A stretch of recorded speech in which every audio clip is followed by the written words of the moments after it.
Assalamualaikum warahmatullahi wabarakatuh. Waalaikumsalam. Alhamdulillahi rabbil alamin. Wa bihi nasta'inu ala umuri dunya waddin. Wa ala alihi wa sahbihi ajma'in. Qala rabbi israh li sadri wa yassir li amri wahlul 'uqdatam min lisani yafqahu qawli. Subhanaka la ilma lana illa ma 'allamtana innaka antas samiul alim wa tub 'alaina innaka antat tawwabur rahim. Bismillahirrahmanirrahim. Faslun fit tawakkuli. Jamaah yang dimuliakan Allah, pada kesempatan ini ya saya bahas tentang bertawakal dalam kaitannya menuntut ilmu.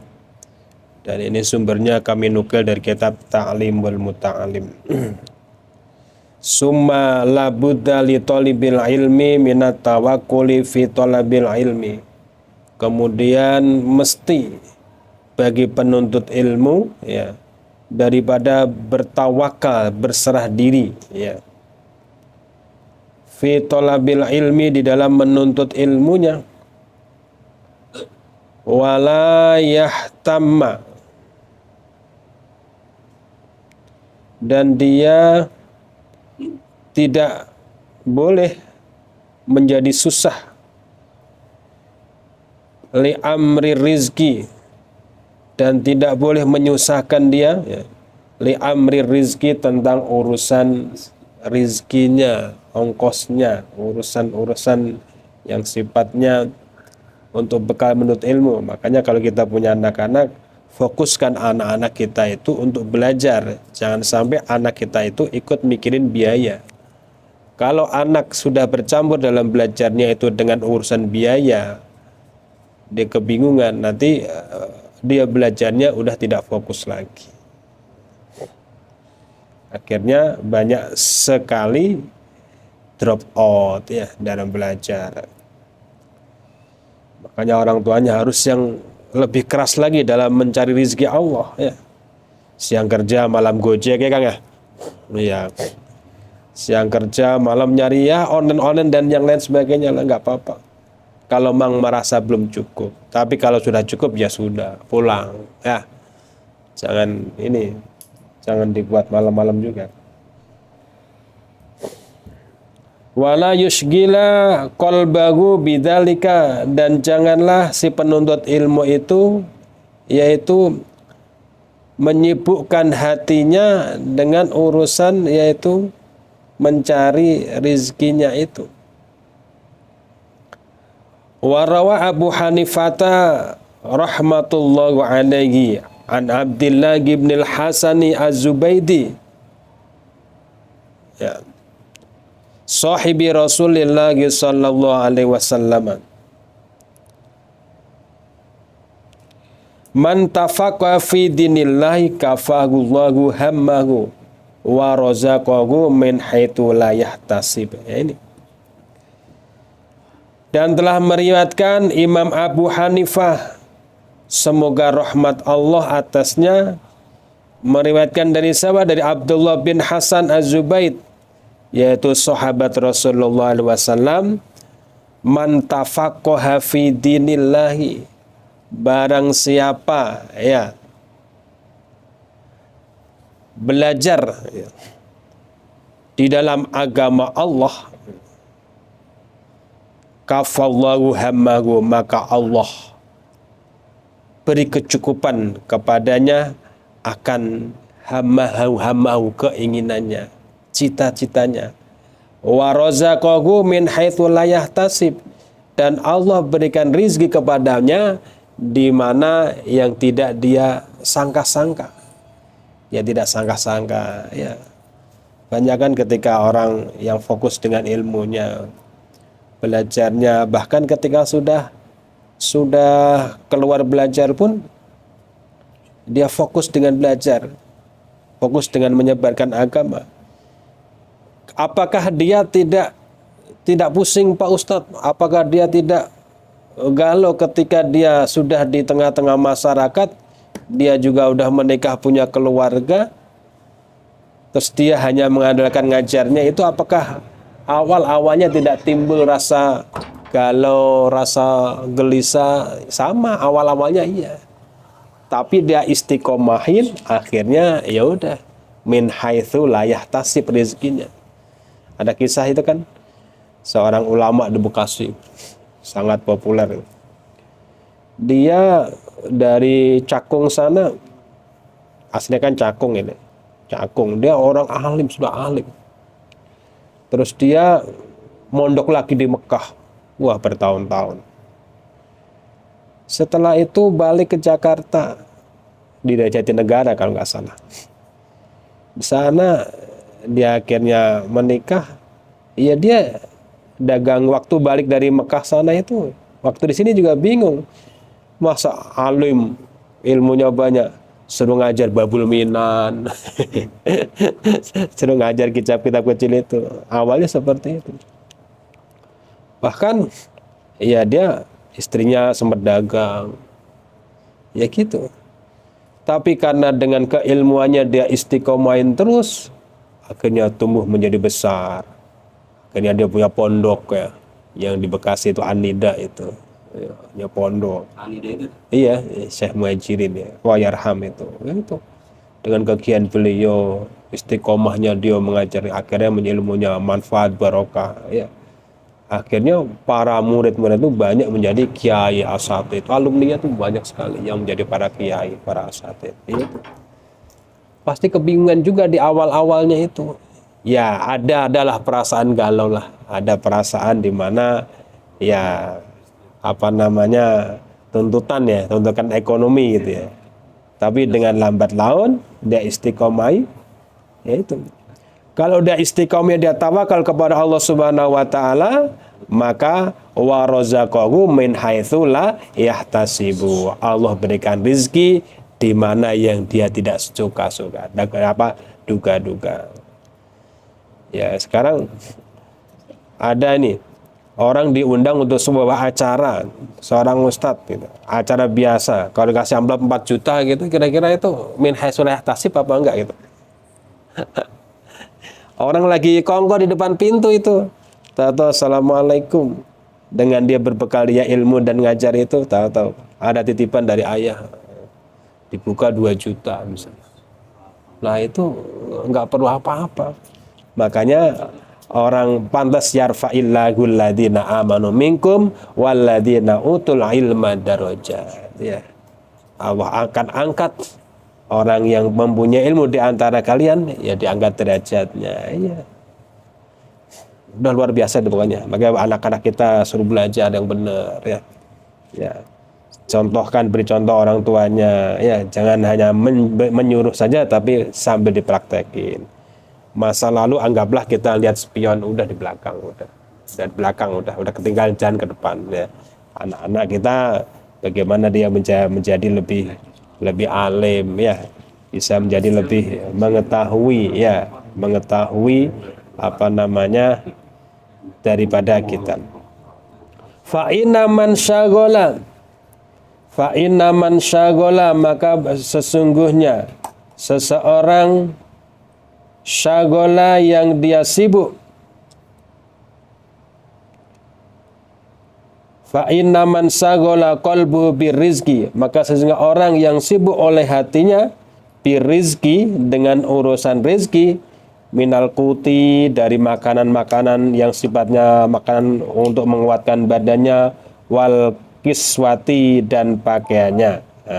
Qallama, maka sedikit, yatafarragu litahsili makarimil akhlaqi, sedikit untuk mengosongkan hatinya untuk menghasilkan kemuliaan akhlaknya, wa ma'alil umuri, dan ketinggian perkara-perkaranya.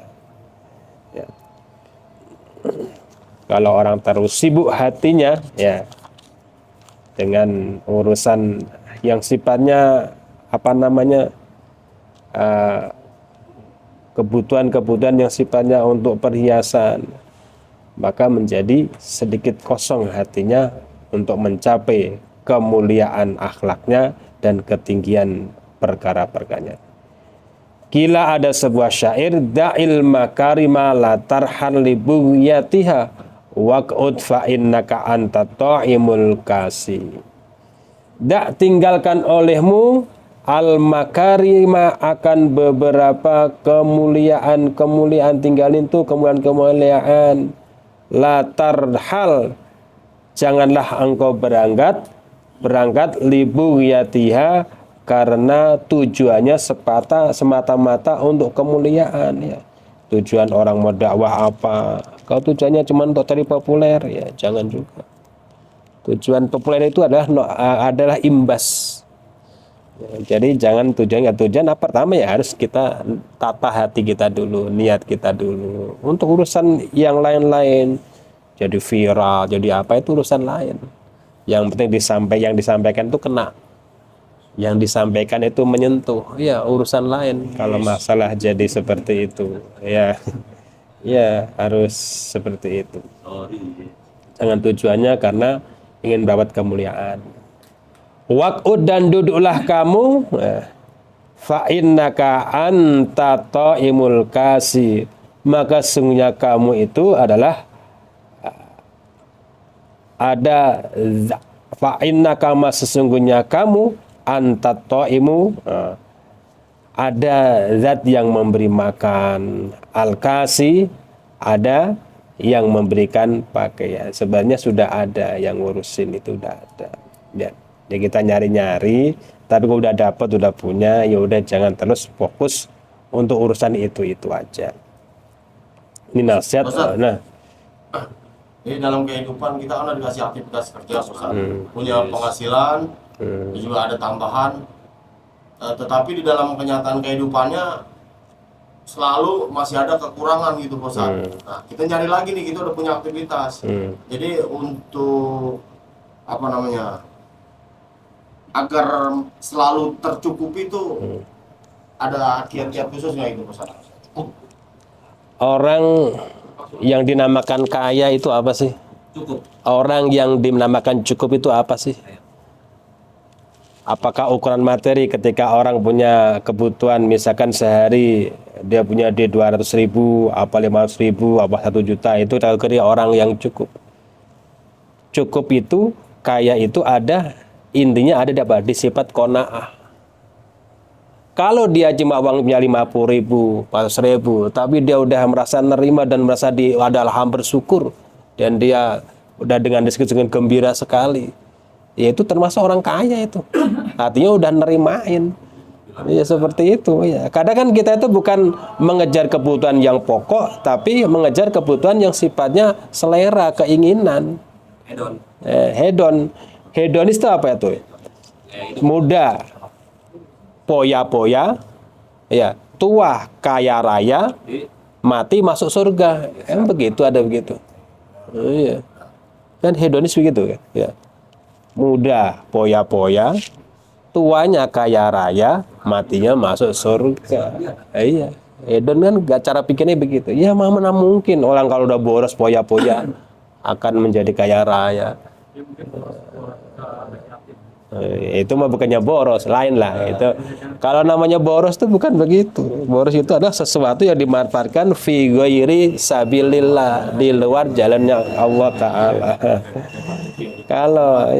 Kalau masalah urusan anak yatim, iya berikan anak yatimnya, jangan diberikan maknya.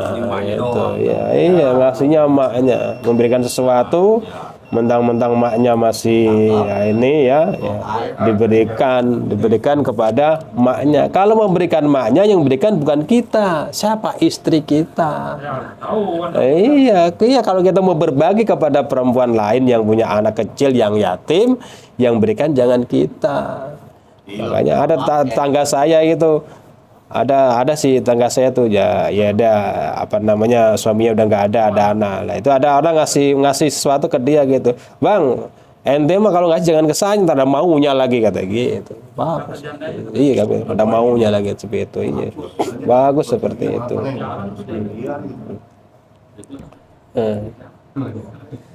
Qala rajulun, ya telah berkata, yaitu seseorang, liman suril halaj, ya terhadap Syekh Mansur al-Halaj. Ausini, si rajul itu mengatakan, ausini, wahai Mansur al-Halaj, berikan wasiat kepadaku, tolong berikan wasiat kepadaku. Faqala hiya nafsuka. Lalu Mansur al-Halaj itu memberikan nasihat. Nasihatnya apa? Hiya nafsuka. Dia itu adalah, wasiat itu adalah nafsumu itu. Nafsumu itu, nasihatnya itu ada apa di nafsumu itu?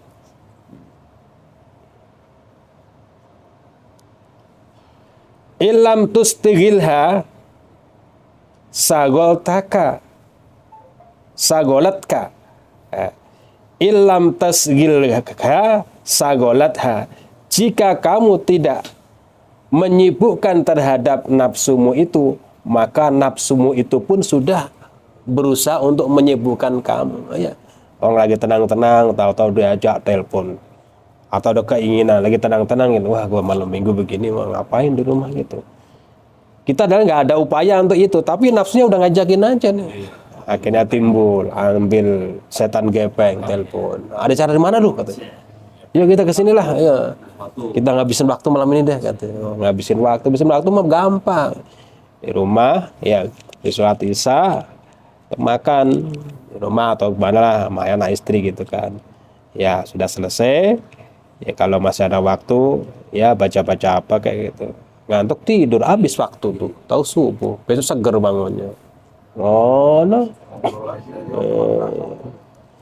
Fayam bagi likuli ahadin, maka seyogyanya bagi setiap seseorang, ya, ayus gila nafsu bi a'malil khairi. Maka ketika ada potensi nafsu kita ingin mengajak sesuatu yang jelek, alihkan tuh nafsu kita untuk bi a'malil khair, untuk melakukan kebaikan-kebaikan. Sang satu ngajak ke Gunung Genteng, yang satu lagi ujung Genteng ya, yang satu lagi mengajak ngojok ke Wisma Tugu, satu lagi ada ngajak dikiran, maulidan apa, yuk kita ke sonanya. Ini ada dikiran di sana nih katanya gitu.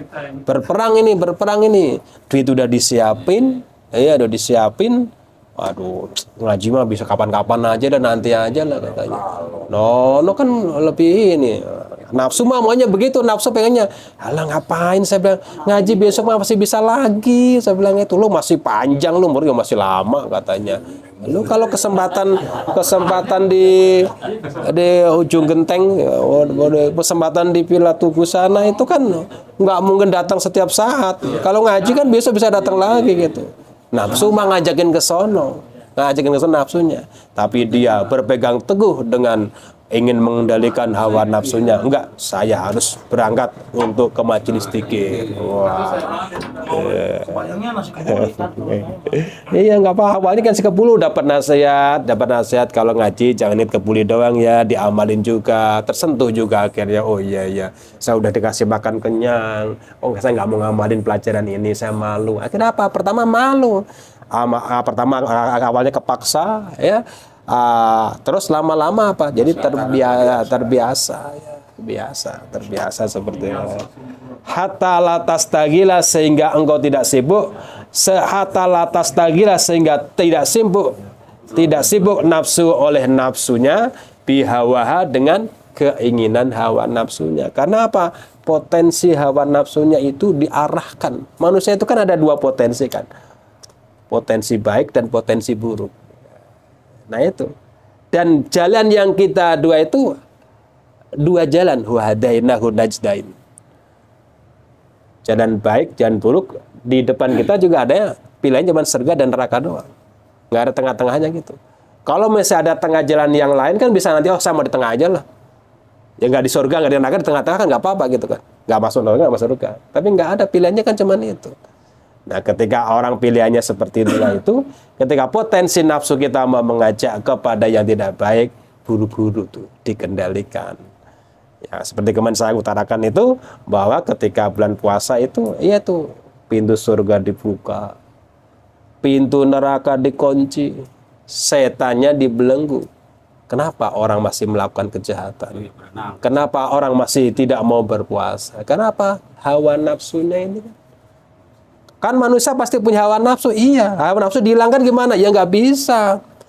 Hawa nafsu itu tidak bisa dihilangkan. Tapi karakter utama nafsu adalah innan nafsa la ammaratum bisu illa ma rahima rabbi. Potensi nafsu itu selalu mengajak untuk yang tidak baik. Kecuali nafsu yang diberikan rahmat oleh Allah Ta'ala. Kita kendalikan. Ya. Makanya untuk bisa mengendalikan nafsu dengan apa? Dengan ngaji. Dengan belajar. Dia kita tahu cara ilmunya. Maka ada sebuah hadis, cuman teksnya saya lupa. Nanti di akhir zaman itu akan ada orang paginya beriman, sorenya menjadi kafir. Paginya tuh iman, masih iman, sore menjadi kafir. Akhir zaman nanti seperti itu. Illa bil ilmi, kecuali dengan apa? Dengan ngaji. Kalau orang kebiasa ngaji, mengikuti dakwah, ya berbagi dengan masyarakat, berkumpul dengan masyarakat, ya iya. Kita bergaul dengan sekitar kita, ya iya. Tapi kita majelis taklim, ngaji, menuntut ilmu tidak dilupakan, itu tidak akan terjadi kepada dia. Yang akan terjadi kepada sabda Nabi dari itu, apa prediksi Nabi 14 abad yang lalu itu adalah orang yang nggak mau menuntut ilmu, orang yang nggak mau ngaji, orang yang kosong dari ilmu pengetahuan. Barusan tadi di sini ada, ya Mas Anton ya, orang sholat celananya bolong sini. Itu gimana itu sholatnya? Berarti fama ya'mal bi ghairi ilmin a'maluhu mardudatun atubalu. Waktu mau saya tegur pertama, aduh keburu sholat. Terus akhirnya saya, Mas, mohon maaf, nggak boleh sholat begitu tuh aurat, nggak boleh, nggak sah sholatnya. Oh iya Pak. Jadi akhirnya apa? Ya itulah. Sama dengan kejadian prediksi Nabi itu, bahwa nanti di akhir zaman akan orang paginya beriman, sorenya bisa jadi kafir. Sorenya iman, paginya bisa jadi kafir. Kecuali illa bil ilmi, kecuali dia mau mengaji, mau memperdalam ilmu agama, mau mempelajari ilmu agama. Ya insya Allah kita semuanya tidak akan termasuk. Asal kita mau berpegang teguh tentang ilmu agama. Ya, gitu ya. Ya, perlu ngaji sih, sebentar, dibagi waktu lah ya. Dari pagi sama sore nganggur ngapa-ngapain juga, ngapain, nyempatin waktu setengah jam aja susah amat gitu seperti apa. Orang udah ditongkrongin nggak ada orang gitu. Saya udah mau gulung tikar tadi Mas. Ya.